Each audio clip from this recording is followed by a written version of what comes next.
A war is being fought over the Sahara Desert, and the United States is involved.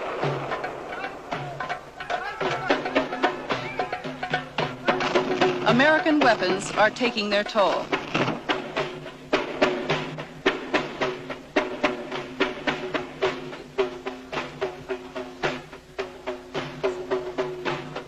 I spent 5 weeks in the war zones. This is the first in-depth American report on what could become a superpower conflict.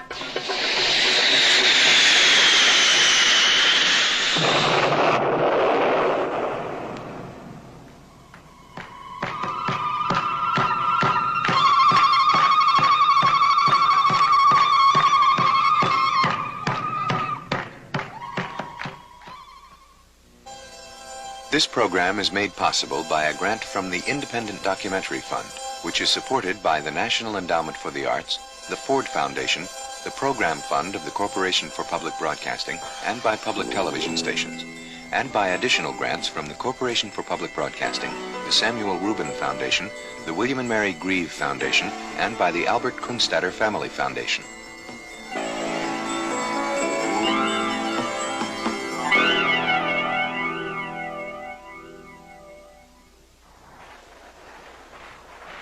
The war is being fought here, in the Western Sahara, in what seems to be a wasteland. But to the people involved in the war, it's a land worth fighting for. The Western Sahara, a desert nation the size of Colorado, is located on the west coast of Africa.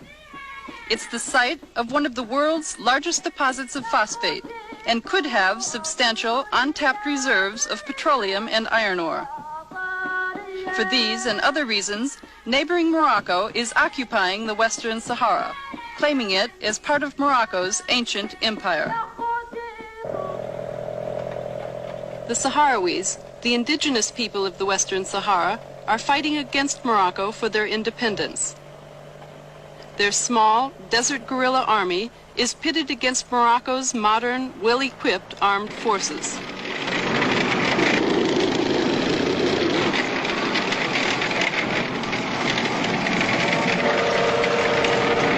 The United States is one of the main suppliers of weapons to Morocco, even though the Moroccan occupation of the Western Sahara is condemned internationally. The Reagan administration justifies its support of Morocco by putting top value on our friendship with that country. Morocco, for 2 decades, has been a close and valued friend of the United States. They are a moderate Arab state. They are very helpful in terms of a series of initiatives in Africa. They are a strategically important country bordering on the Atlantic and on the Mediterranean. And they have been consistently supportive of the United States of America. Another African country that's been friendly with the United States of America is Nigeria. Yet, its foreign minister feels the United States has chosen to support the wrong side.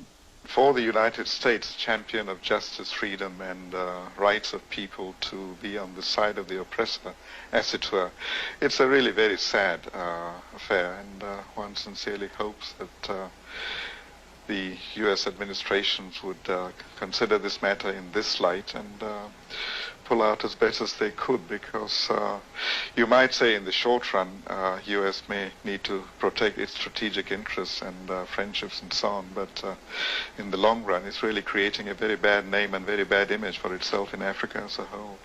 The real problem that ought to concern us in the Western Sahara is the potential which this conflict has for significant escalation, and the extent to which, if it should spill over into Morocco and Algeria, it could create a situation in which our own country and possibly the Soviet Union could be dragged in as well.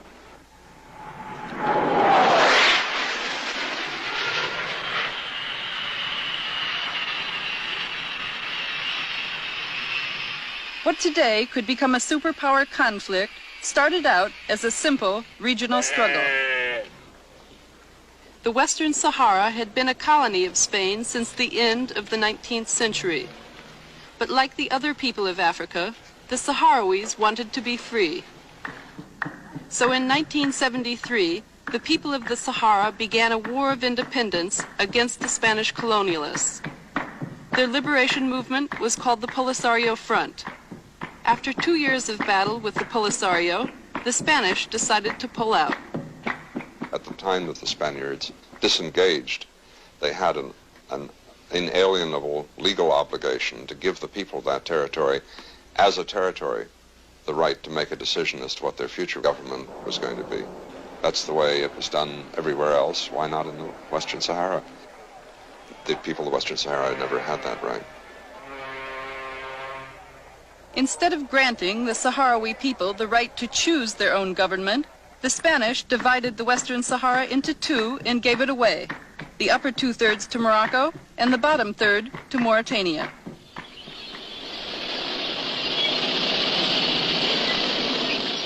When Morocco and Mauritania moved in their armed forces to secure their new territory, the Sahrawi people loyal to the Polisario Front became a target. An eyewitness whose foot was burned by napalm during a Moroccan air attack gives this account. The planes came to bomb us on a Sunday at 11 a.m. in February of 1976. Many people were killed. During the attack, women who were pregnant had miscarriages. The limbs of children were blown off.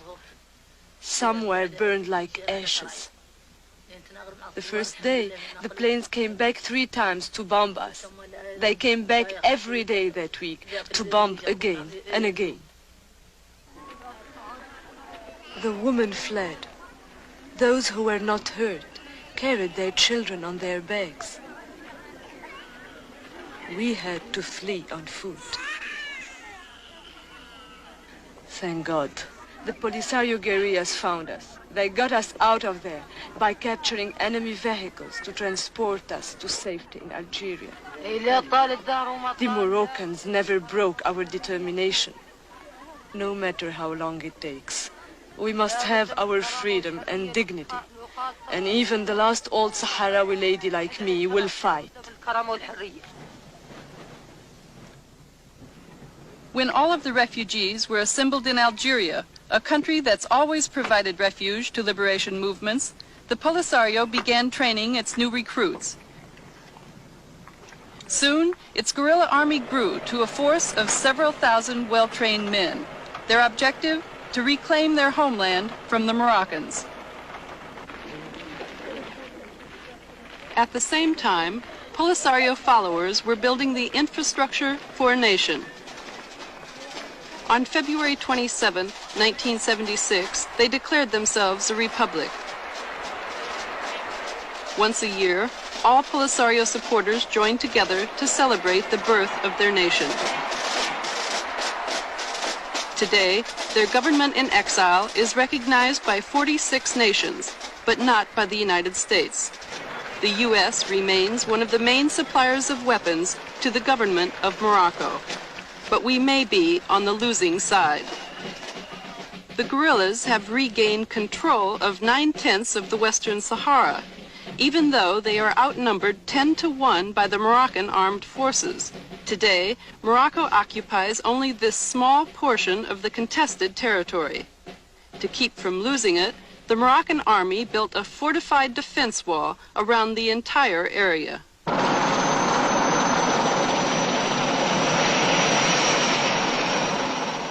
I was airlifted to Morocco's front lines by Army helicopter. Ras Al Hamra has been the site of several major battles because this is where the defense wall begins. Being the first American journalist to report on this war, I received the full cooperation of the Moroccan government. During a 10-day tour of the war zones, I would visit nearly every major Moroccan military base and outpost in southern Morocco and the Western Sahara. Heavily armed Moroccan soldiers provided protection for me the entire time I was there.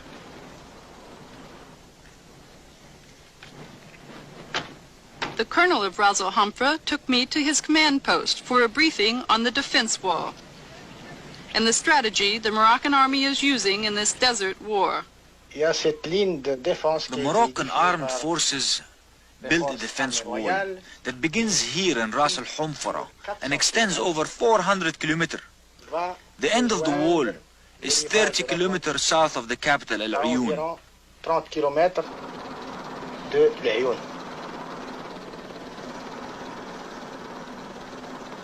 It's impossible for the enemy to penetrate the defense wall.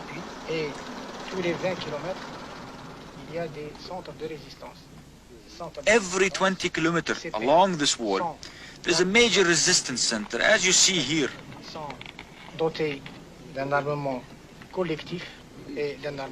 The soldiers have collective as well as individual weapons. The wall itself is defended by mines, barbed wires, and trenches. We also have radar surveillance over the entire area, which allows us to detect personnel and vehicles within a 60-kilometer radius. Information from the radar is available to our light armored intervention forces situated 10 to 15 kilometers behind each resistance center. These intervention forces rush to the aid of the men at the wall in case of attack. Although the wall area appears to be heavily fortified, Moroccan military officers claim they need even more weapons to fight the war effectively.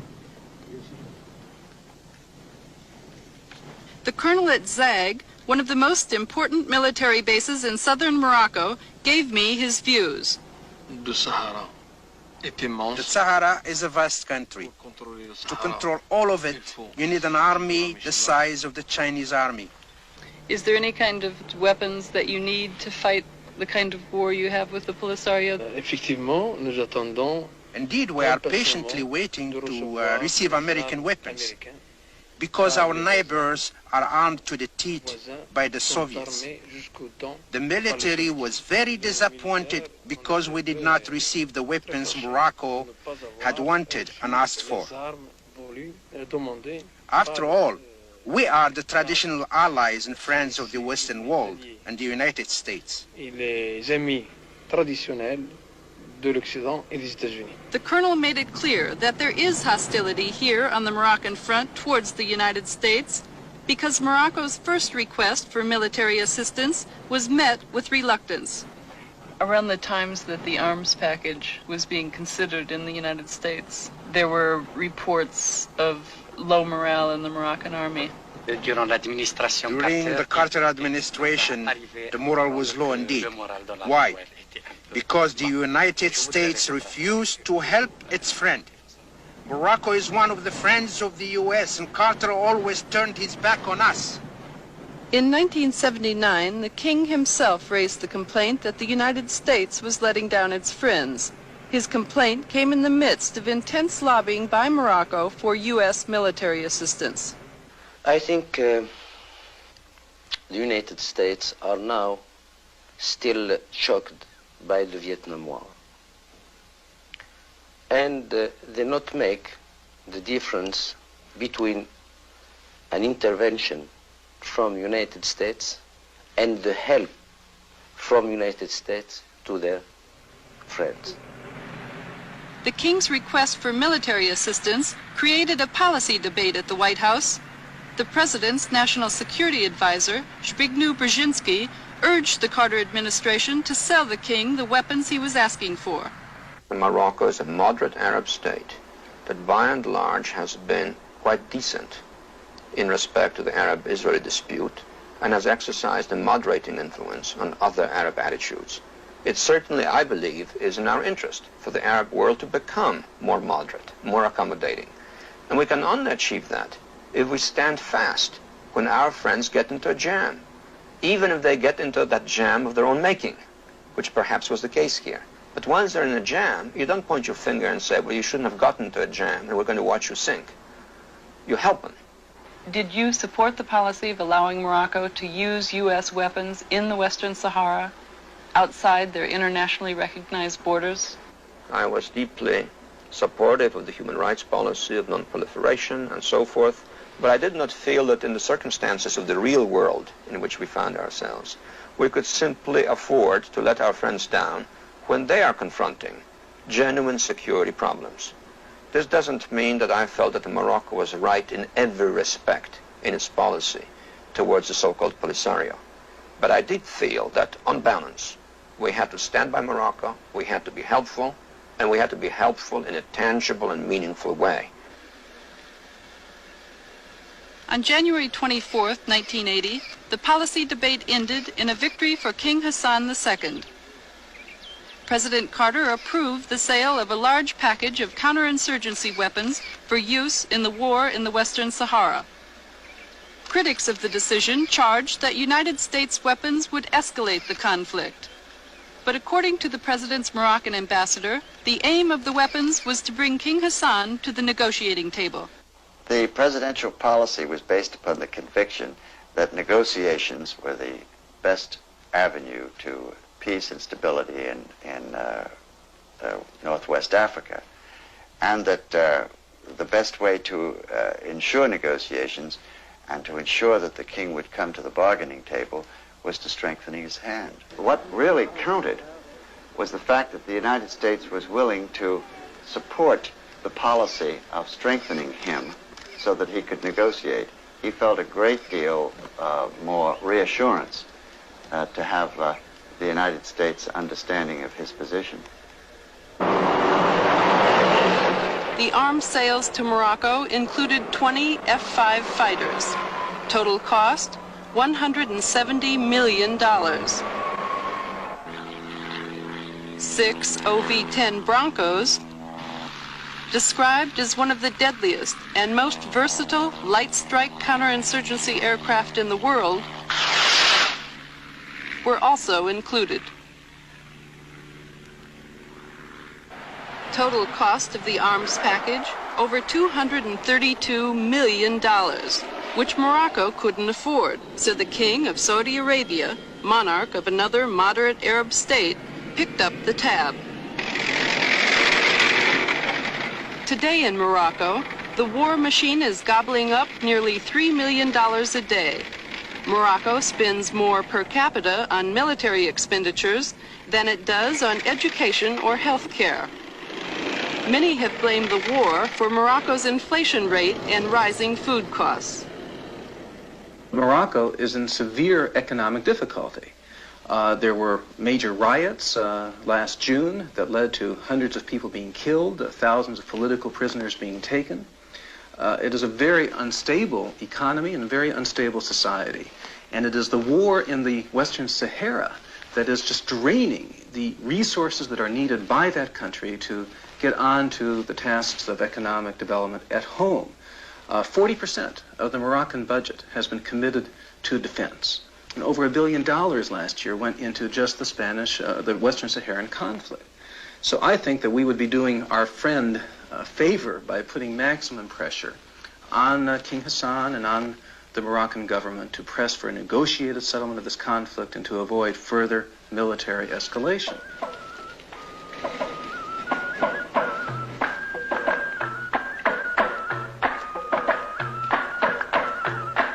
This is the Moroccan town of Tantan.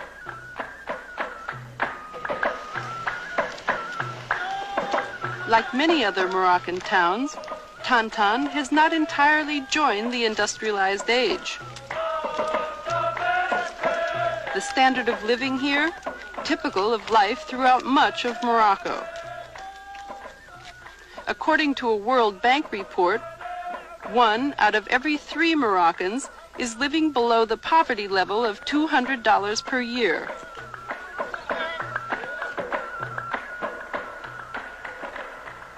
(72% of Moroccans are illiterate.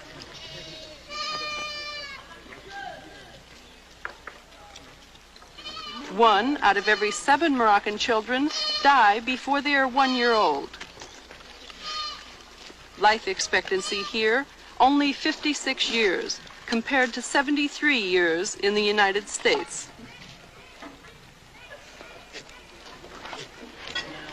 In light of these facts, why then does Morocco continue to divert its resources both human and financial, into a war that's being fought over a chunk of desert.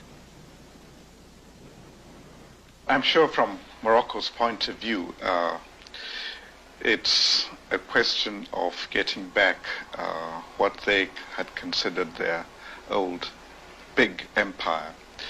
But of course, in the modern context, the natural resources available within the Western Saharan territory has also to be considered.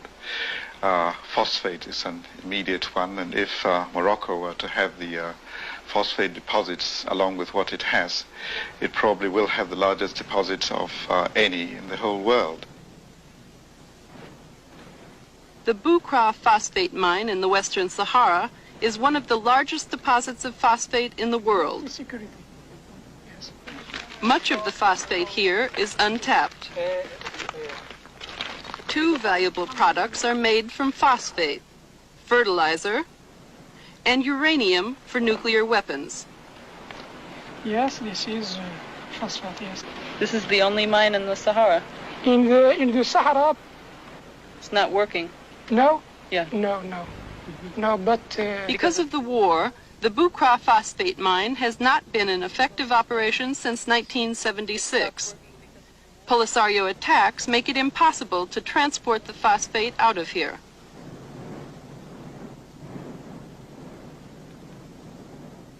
The phosphate used to be shipped via this conveyor belt, the longest in the world.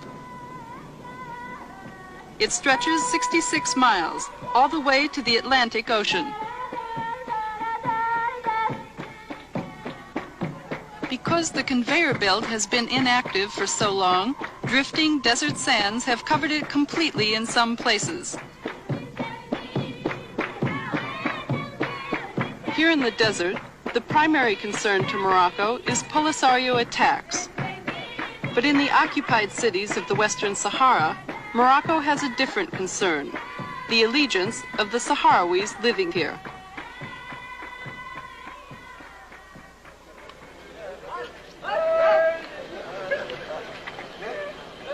This is the city of El Ayoun, the largest in the Western Sahara. In an effort to win the loyalty of the Sahrawis living here, the Moroccan government has pumped millions of dollars into the city and surrounding provinces. A Moroccan official describes one way in which that money was spent. The Spanish left the Sahrawis here living in bad conditions, in shacks like these on the right. So the Moroccan government constructed 450 of these white houses and gave them to the people free of charge. Many of the housing complexes have their own schools and social centers. The government wants the Sahrawis to live like everyone else in the world, like all Moroccans. In spite of government efforts to make El Ayoun Moroccan, the Sahrawis cling to their desert culture and traditions.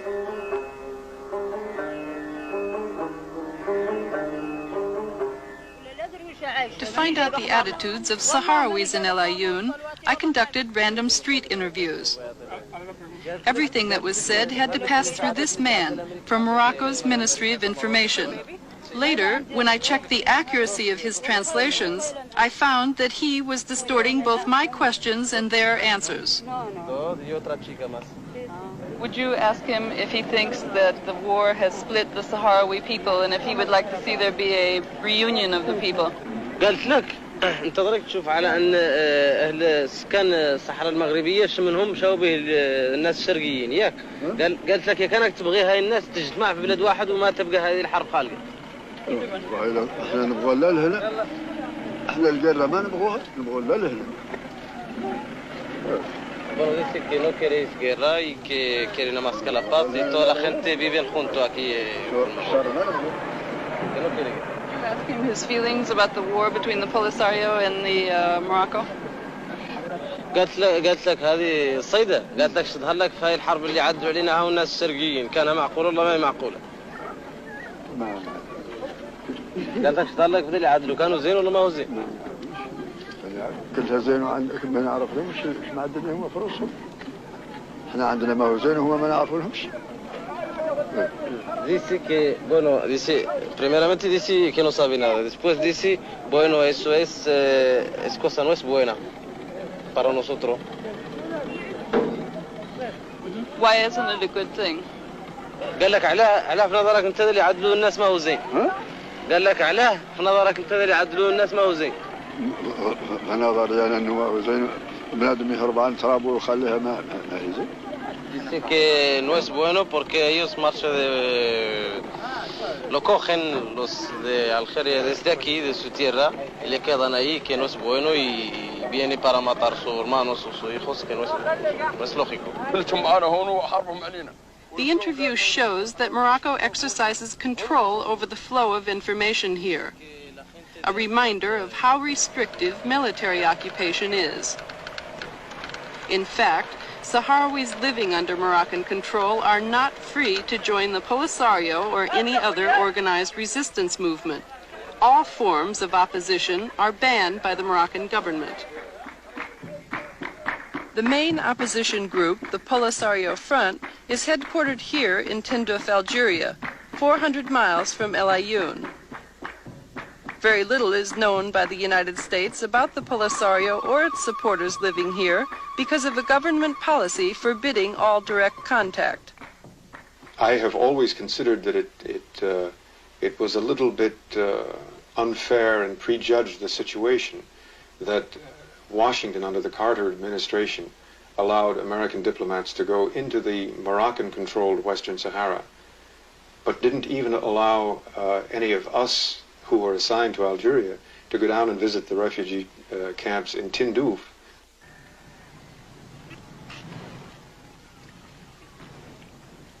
These are the Polisario camps.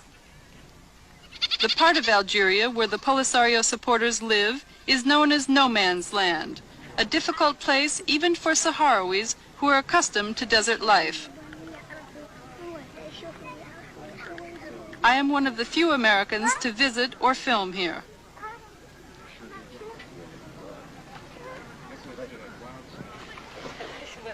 Tens of thousands of people live in these tent cities, but 95% of the adult population is female. The men are off fighting in the war. During the week I spent here while waiting to go into the war zones, I had a chance to learn about Sahrawi culture. The women enjoyed showing me the traditional Sahrawi hairdo and dress. It was a way of getting them to open up, to share information with me about how the war is changing their lives.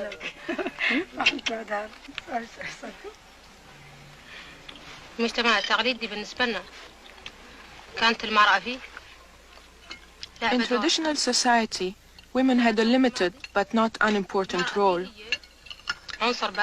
Women stood side by side with their men and participated with them in all sorts of things.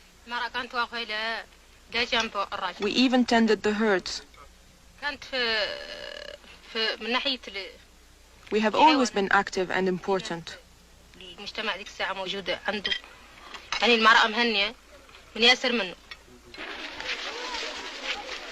The most important thing we're doing now is to teach our children to be conscious of their role in reclaiming our homeland and to prepare them to take their share of the responsibility in facing the future. They are our future. Men have their role in this struggle, but so do we. Our roles are complementary. The man is out in the battlefield facing the enemy, while we women are here in the camps, taking charge of the rear bases. In case of an attack by the Moroccans, the women are responsible for defending themselves and the children, so each woman receives 1 year of basic military training. One of the women instructors explains the threat they live under. Like all colonialists, Morocco wants to control and exploit our country and its wealth. But the Moroccans are convinced that as long as one Sahrawi is alive, they can't achieve this goal. Therefore, their objective is to exterminate all the population of the Western Sahara.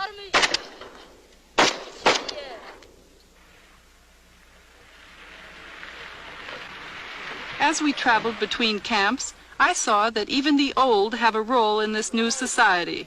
They man the outposts between camps and monitor traffic.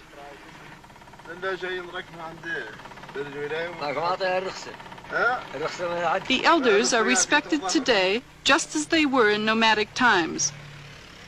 In keeping with that, a council of elders met with me on behalf of the entire camp population. Does he think that you will win the struggle?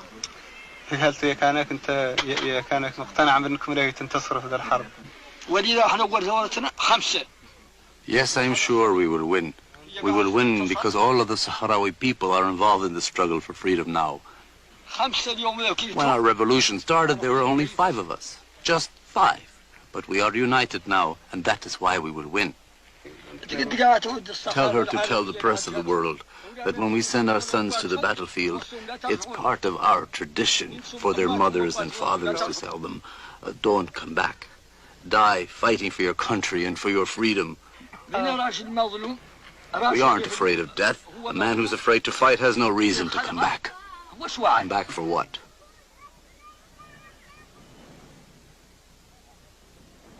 "25 seasoned guerrillas in worn battle fatigues arrived at the refugee camp to escort me into the war zones of the Western Sahara. Before leaving, I was asked to sign forms releasing both the Algerian government and the Polisario Front of all responsibility if I got killed inside the Sahara. I would live with the guerrillas for 2 weeks. During that time, we would cover 500 miles of desert and would visit all of the major Polisario strongholds. As the guerrilla leader showed me the route we would follow inside the Sahara, I thought about the irony of traveling in a war zone where I could be killed with weapons made by my own country.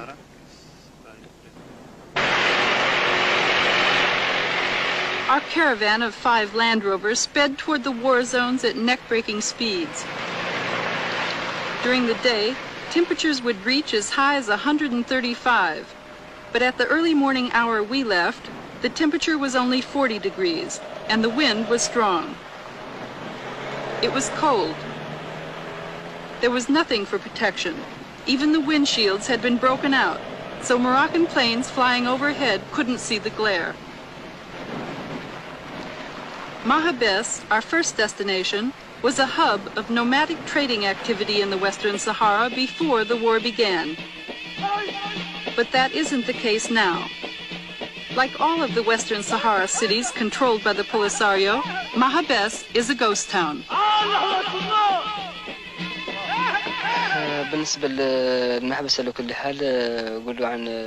Before the Moroccan occupation, there were 7,000 Sahrawis living in the city of Mahabes and in the surrounding area.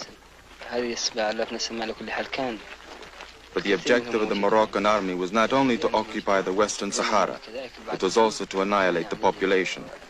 That's the reason none of our people, supporters, live here, even though Mahabes is liberated and under our full control.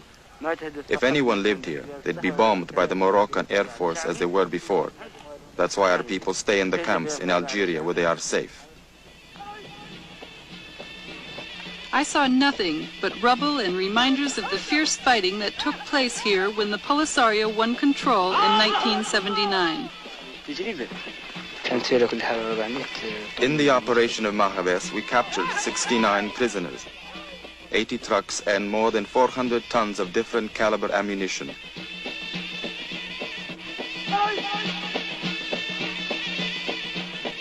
During the attack, our troops killed more than 600 Moroccans, 1/2 the total number of Moroccan troops stationed at the garrison.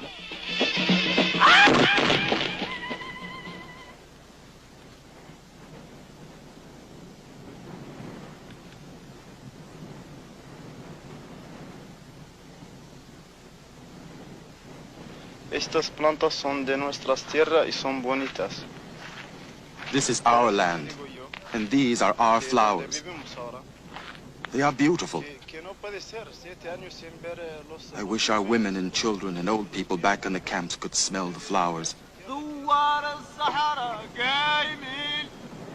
For 7 years, they haven't seen the flowers or their land. Things can't go on like this. It's unacceptable. It's inhuman.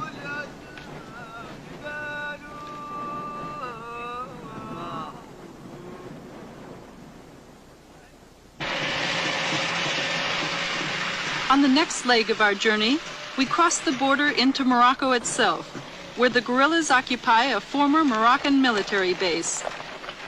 I wondered how safe it is to be on Moroccan soil with nothing for protection except 25 guerrillas armed with automatic Kalashnikov Soviet rifles.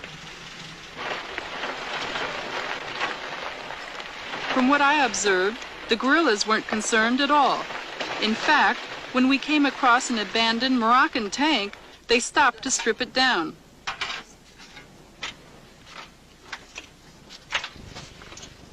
Without tools, it was a struggle, but the guerrillas were determined.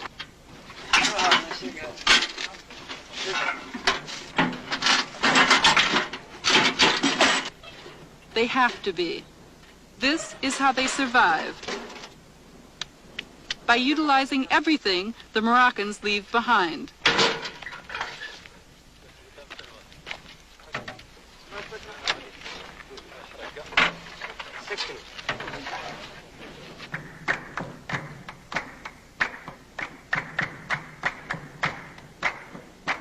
Luberat was a major Moroccan military base.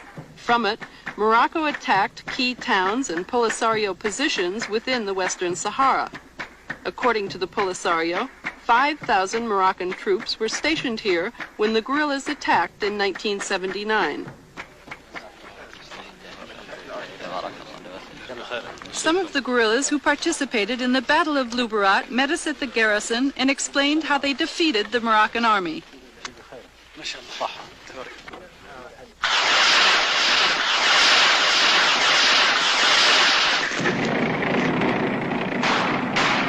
Polisario launched its surprise attack before the sun rose.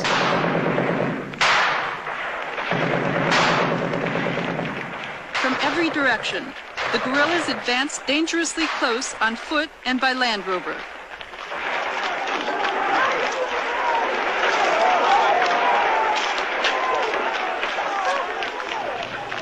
During the 2-hour Battle of Luberat, Morocco's sophisticated weaponry proved to be no match for the Polisario's guerrilla tactics. The Polisario claims that it's captured a total of 2,000 Moroccan soldiers over the years. The Moroccan army, on the other hand, didn't have any prisoners of war to show me.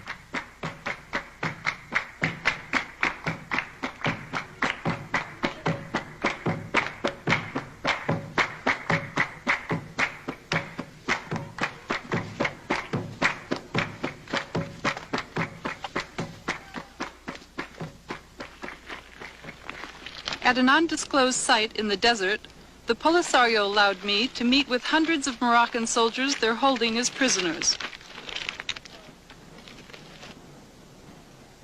When were you captured? I was captured at Hagunia, 10 kilometers south of Hagunia. And where's Hagunia? Hagunia is in the Sahara. And you're a Moroccan? Yes, of course. Why were you fighting in the war? Why were you fighting against the Sahrawis? Because I am a soldier. I don't have the choice. Do you think Morocco will win the war? Do you think Morocco will win the war? I don't think, because this war is a war of independence, and the Sahrawis will have their independence. Do you wish the war would end? Yes, of course. I'm sorry for my family. Why? Because I threw my family, and now my wife have 40 children on the arms, and she can't be married, she can't live, she can't do anything. Do you think peace will come? Do you think the Sahrawis and the Moroccans can be at peace with one another? I hope that the Moroccan and Sahrawis sit around the table and discuss for this problem, and the Sahrawis can have their independence. Seeing the evidence of Polisario victories made me think that this is a war that can be won by the guerrillas. That conclusion is contradictory to the Pentagon's assessment. I cannot see how the Polisario can hope to win this war, nor can I see how Morocco can hope to win the war. This is, as long as Algeria is a sanctuary for the Polisario, and as long as Morocco is 50 times the size of the Polisario, neither side can hope to win the war militarily. Mr. West has never been to the Polisario side. The two fact-finding missions he led in 1981 spent time only with the Moroccan armed forces. Therefore, it's not surprising that he seems to underestimate the capability and determination of the Polisario to win.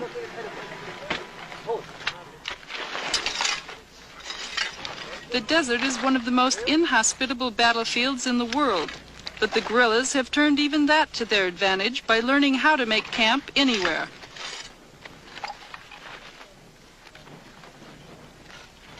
The guerrillas have a saying that a man alone in the desert is a dead man. So everyone pitches in. Food and water are scarce here. We carried only enough water for drinking. It was carefully rationed, even though it looked and tasted just like gasoline. When the goat we had been carrying with us was brought out for the kill, it marked the beginning of a special occasion. In keeping with Islamic tradition, the soldiers slit the goat's throat from west to east.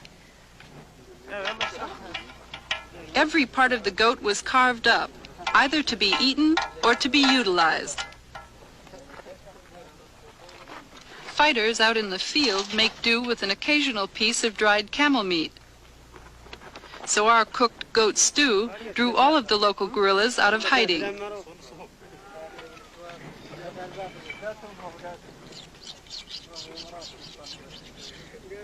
This one is the regional commander, a respected veteran, 62 years old.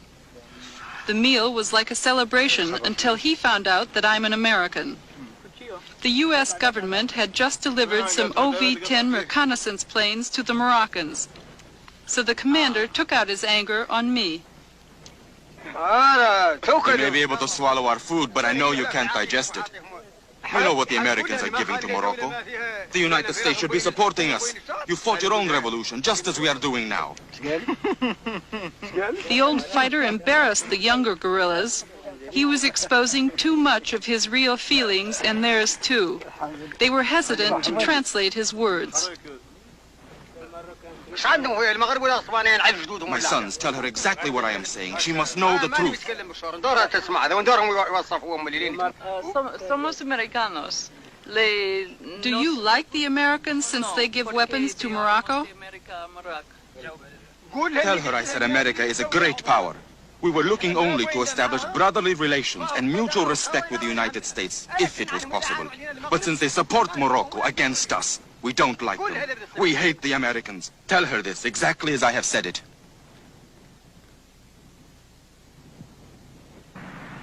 If the message has reached Washington that we are making enemies out of the Sahrawi people, it hasn't had much impact. Rather than decreasing military assistance to Morocco, the United States government is increasing it, even though official government policy is one of neutrality. One of the major differences in foreign policy between the Reagan administration and the Carter administration is the approach towards arms sales.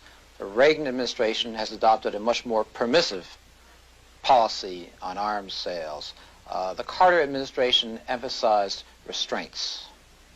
In the case of Morocco, the Carter administration sought to link the provision of arms to movement towards political negotiations involving the Western Sahara War. The Reagan administration has dropped that explicit linkage. The support of the United States should not be subject to debate. It should be forthcoming and quick. This was not the case for us in the past. Now, however, we feel there is a better understanding. 108 M60 tanks had been requested by Morocco during the Carter administration, but their sale was never approved. Secretary of State Haig, however, in one of his first official acts of office, approved the sale of the M60 tanks to Morocco. In the fall of 1981, the Reagan administration took yet another step by sending U.S. military advisors to Morocco. The decision came after Morocco suffered heavy losses because of a Polisario attack on its outpost of Guelta Zamor in the Western Sahara. Guelta is 135 miles south of the Moroccan border. During the battle, the Polisario shot down 2 Moroccan fighters, each costing $15 million, and 3 other Moroccan military planes. That's 8% of the entire Moroccan Air Force. After the battle, the King of Morocco appealed to the United States for more military assistance, on the basis that for the first time, the Polisario had used Soviet surface-to-air missiles known as SAM-6s. The United States came to the aid of Morocco after an investigation by Mr. West of the Pentagon. What were your recommendations? My first and strongest recommendation was better training. What type of training specifically? Well, basically, it has to be training for their pilots in order to know how to evade SAMs and how to attack a SAM system. Will there be U.S. military advisors going to Morocco to conduct this training? Well, advisors is a term that ever since Vietnam has left a bad taste in the mouths of many people. I would point out that at any given time, we have approximately 40 teams scattered somewhere around the world giving some sort of training help. And we do now have such a team in Morocco. Appearing before the Congressional Foreign Affairs Committee, Secretary of State Haig was asked to justify the decision to increase Moroccan military assistance. In his testimony, the Secretary made a serious mistake. Haig accused the Polisario of using SAM-6 missiles to attack inside Morocco, not in the Western Sahara. The incident which triggered the expression of concern by Morocco was not Moroccan activity in the Sahara, but an attack against Moroccan territory by highly sophisticated forces with the most sophisticated equipment. It's awfully important we keep objectivity and balance in our expression of the situation. During my investigation of the Secretary's testimony, I questioned one of his spokesmen. He admitted that Haig had made a serious mistake because the Polisario SAM-6 attack was in the Western Sahara at Guelta Zamor, which the U.S. government does not recognize as Moroccan territory.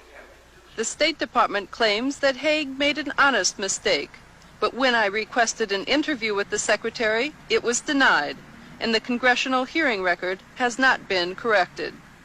At the Pentagon, I asked their top expert for justification of the new policy, and he made the same mistake Haig had. We will, in conjunction with some other nations, assist militarily in terms of the sales of military equipment to provide for the legitimate self-defense needs of Morocco, because these SAM-6 attacks have taken place inside Morocco, 70 miles inside Morocco. Where is that? This is at a place called Basied. This happened on November 20th. Mr. West is mistaken on 2 counts. There is no such place as Basied in Morocco, and there has never been a SAM-6 attack inside Morocco. This has been confirmed by the State Department and the Moroccan government. I think in the conduct of our foreign policy, whether that foreign policy is under a Republican or a Democratic administration, we tend to indulge in great exercises in self-deception. We want so desperately for the world to be the way we want it that we end up believing our own propaganda. And that's one of the things I think that has prevented us from taking a realistic view of the war in the Western Sahara. Does the United States government have a realistic view of who is fighting this war and why? The Polisario claims that it is a national liberation movement, but because many of its weapons are of Soviet origin, paid for by Colonel Gaddafi, the United States government implies that the Polisario is not a national liberation movement, but rather that it's an agent of Libyan expansionism in North Africa. The linkage to Libya and the linkage to Gaddafi is very troubling. In what sense? Well, in the sense that if you become linked to somebody in that you're accepting his pay, you're accepting his weapons, you're accepting his training, you're accepting practically everything from him, Polisario cannot stand by themselves. Then one can assume that Gaddafi has some influence over the policies. The Moroccans go one step further. They accuse the Polisario of having direct ties to the Soviets. At Ras Al Hamra, I was shown a collection of Polisario landmines the Moroccans claim are of Soviet origin. Later, the Moroccan foreign minister cited captured weapons like these as evidence of Soviet control over the Polisario. There is concrete proof that some factions of subversion of the Polisario received their military and ideological training in the Soviet Union. We have also, as proof of Soviet involvement, the captured Polisario weapons. If the weapons were not directly from the Soviet Union, they were from countries which are allies of the Soviet Union.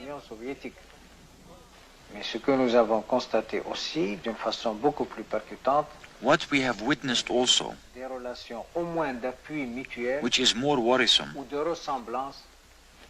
is that there is a similarity between what is happening in the Moroccan Sahara today and what has happened in the Horn of Africa and in certain areas of Central and Southern Africa.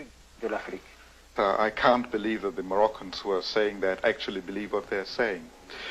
I think they believe that such statements would be sweet words to the ears of the present U.S. administration. And they will tell a U.S. reporter that in the hope that it will be reported to the right quarters, and they will thus get sympathy for their cause. But I'm absolutely certain there is no Soviet hand in this. This is not saying that there are not, the Polisario is not getting Soviet weapons, but they are getting it through straightforward, honest purchase and delivery by Libya, for example. And if it cannot be obtained from the West, why can't it be obtained from the Soviet Union? How will the arms race in the Western Sahara end?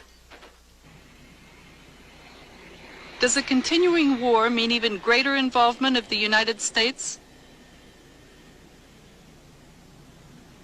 I would expect that as the Polisario escalates the war, we are going to supply more and more military equipment, and indeed now we're going so far as to offer training in counterinsurgency.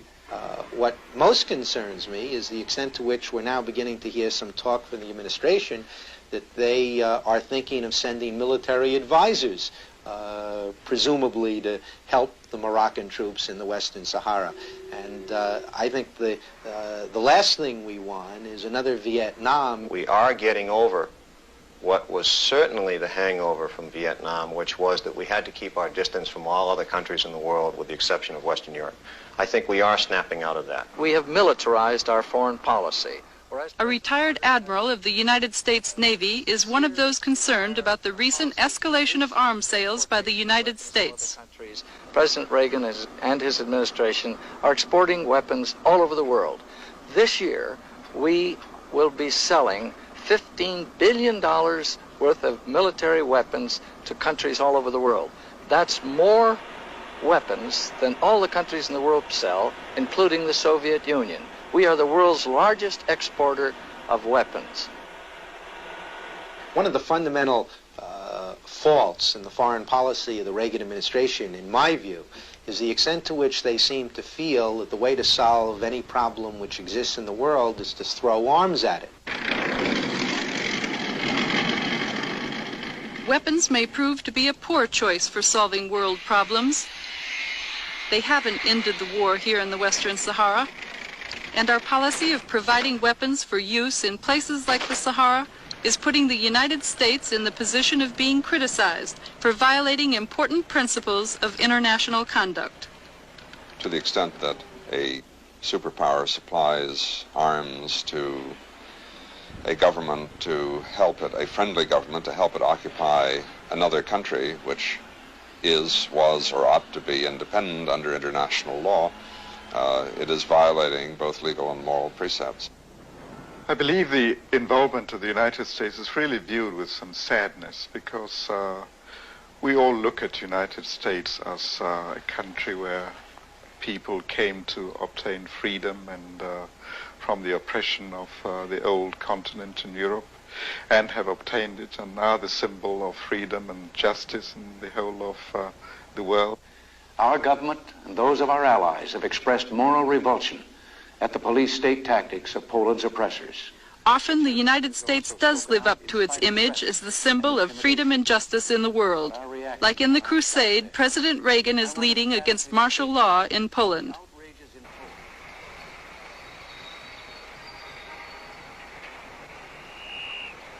Make no mistake, their crime will cost them dearly in their future dealings with America and free peoples everywhere.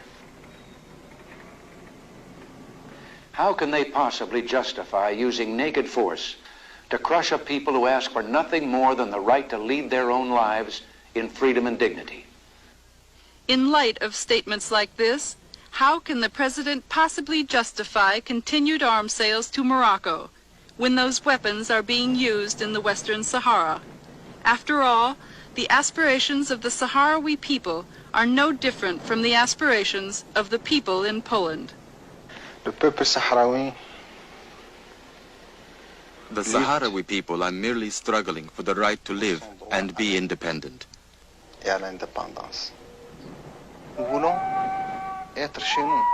We want to be at home, to live freely on our land, the land on which our ancestors have lived for thousands of years.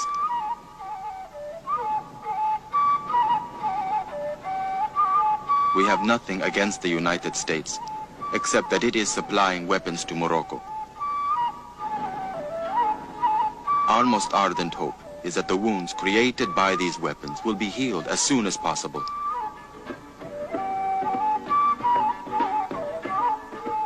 And that the Sahara and America can establish good relations.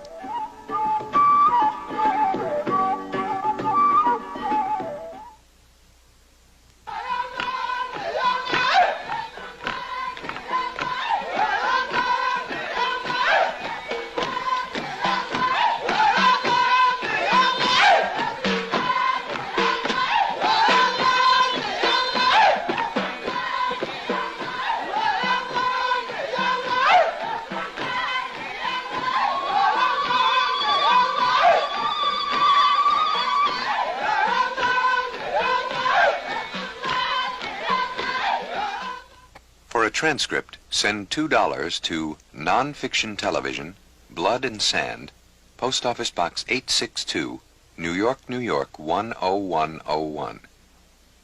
Nonfiction Television is produced under the auspices of the Television Laboratory at WNET-13 and is designed to support and present documentaries for public television by independent film and video makers.